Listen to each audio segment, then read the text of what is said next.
So we ended up making, we ended up making 3 CDs to start with, Super Simple Songs 1, 2, and 3. And our goal was to make songs that were simple enough for young ESL learners, but also fun enough for native speakers. So we're really happy that all 3 CDs won awards in America. So the first thing we'll talk about today is appropriate pacing. We have a student at our school named Ryoyo Yanagihara. And I don't know how much you know about Japanese, but Japanese doesn't go like this very much. It's kind of very flat. So his name is Ryoyo Yanagihara. And he's one of those kids who has been studying English since 1 year old, or since he was born, really. His parents gave him lots of input in English. So he's got a really great ear for English, and he has quite a bit of vocabulary. And his first day of class, he came and he knocked on the door. We always do knocking on the door at the beginning of our classes. And I opened the door and I said, "Hi, what's your name?" And he said, "My name is Ryoyo Yanagihara." Wow, that's great. You know, he's really getting the rhythm. And all the other kids, of course, looked at him like, "Oh, who's that?" And we came into class and we were reviewing body parts. And I said, "Okay, everybody, touch your head." Yes, but Ryoyo was much faster than all of you. Ryoyo said, "Head!" really quickly, and all of the other students looked at Ryoyo like, "What?" And then I said, "Okay, everybody, touch your..."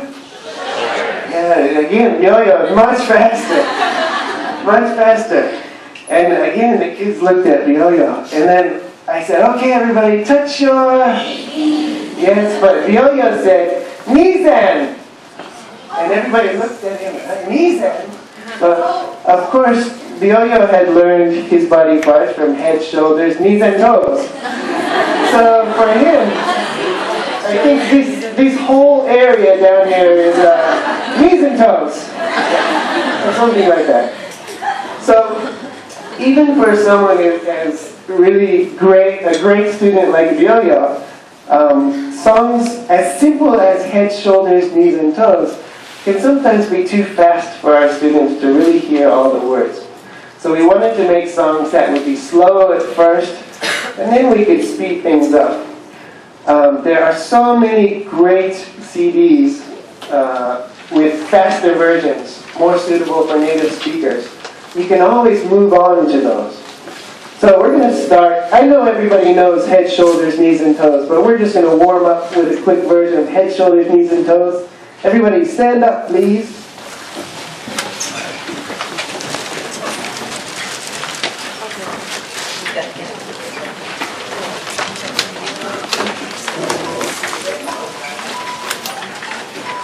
All right, hands up.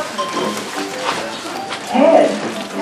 Shoulders. Knees. Toes. Head. Shoulders. Knees. Toes. Eyes. Ears. Mouth. Nose. Head. Shoulders. Knees. Toes.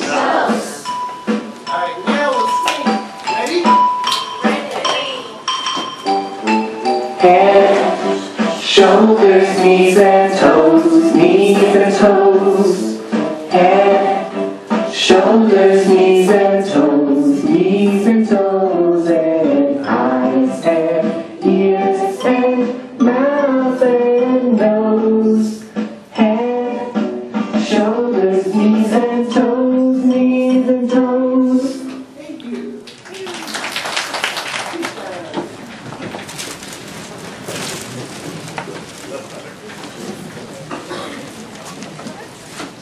Yeah, so just a few things to keep in mind with pace for your songs. Make sure to pay attention to the pace of the songs.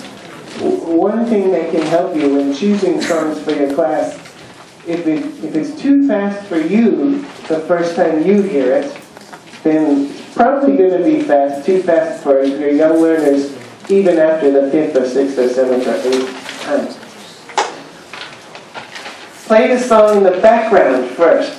This is how we like to introduce a lot of our songs.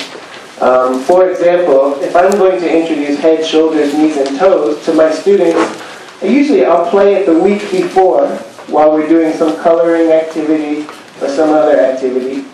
And then when we play it in class, the children are somewhat familiar with the song already. Slow the song down. If you have some great songs already that you want to use, but they seem a little bit too fast, okay, just sing it a cappella and sing it slowly. The next point that we wanted to talk about was we wanted songs with easy to understand lyrics. So did anybody see Dr. Krashen speak yesterday? Good. Yeah, so that was a big thrill for me. Stephen Krashen is, some people call him kind of like the father of communicative language teaching. He's really, really influential. And one of his main hypotheses, one of the hypotheses that he's most famous for, is the input hypothesis. And the input hypothesis says that we acquire new language when we're exposed to language that is one level above our current level of linguistic competence.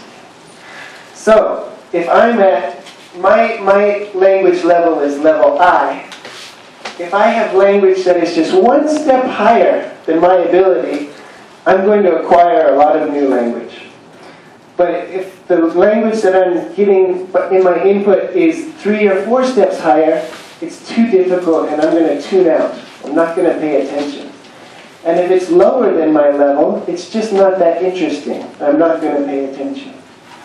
So the optimal level is I+1.